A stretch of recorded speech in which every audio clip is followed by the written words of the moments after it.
ces progrès n'ont pas satisfait les États-Unis qui ont pris cette décision. Je pense qu'il y aura toujours de la place pour la diplomatie. À Berne, pour le PLR Laurent Verly, la Suisse doit aussi collaborer, comme elle le fait dans ce cas avec Oman. Le monde évolue et il n'y a pas que la Suisse qui a des capacités de faire cela. Et je pense qu'on doit clairement travailler avec tous les pays de bonne volonté pour chercher la paix. Un multilatéralisme qui reste essentiel pour la socialiste Laurence Feldman-Riel. On doit justement donner un signe que le droit international doit être respecté, que les droits humanitaires doivent l'être, et c'est dans le cadre de discussions multilatérales que l'on peut arriver. Et c'est évidemment le contraire de cette attaque menée par les États-Unis et Israël contre l'Iran, qui était totalement unilatérale. Le DFAE, lui, indique qu'aujourd'hui, le mandat de puissance protectrice est toujours opérationnel et que le canal de communication entre les États-Unis et l'Iran reste ouvert.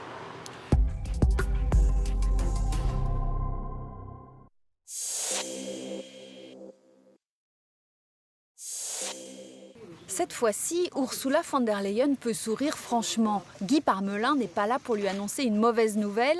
Le président de la Confédération est venu signer les accords tant souhaités par l'Union européenne. C'est un jour important pour l'Union européenne et la Suisse. Car si l'UE et la Suisse sont voisines par la géographie, elles sont partenaires par choix. Ces dernières années, la Suisse et l'Union européenne ont réussi à rétablir une relation de confiance en manifestant leur volonté de régler les questions en suspens, tout en tenant compte des spécificités de chacune des parties. Aujourd'hui, il fallait dégainer un bon stylo. 18 documents à signer au total. D'un côté, des accords existants, actualisés pour permettre entre autres la reprise du droit européen.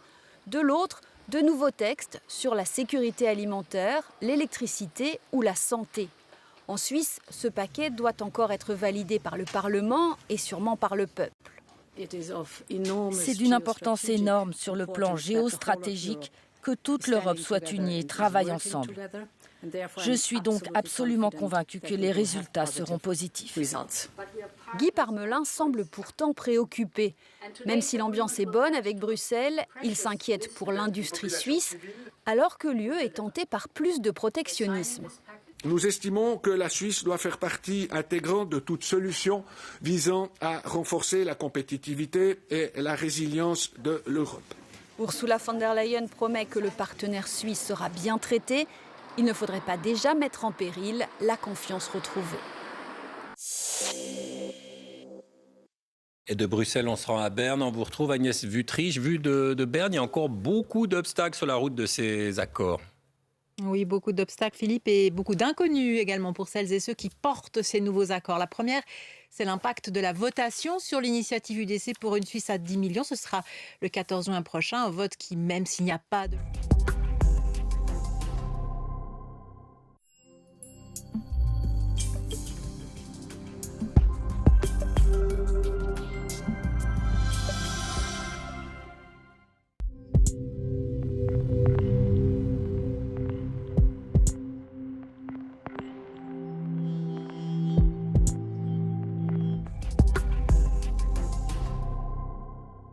Brouillard possible en tout début de journée le long des cours d'eau du plateau en dessous de 600 mètres. Les températures maximum 15 degrés jusqu'à 18 en Valais. La météo avec Barista, le mélange professionnel de Kiko Doro pour le café à la maison. kikodoro.ch. Mardi 3 mars, bienvenue, il est 7h. RTS Info, la matinale. Excellent début de journée.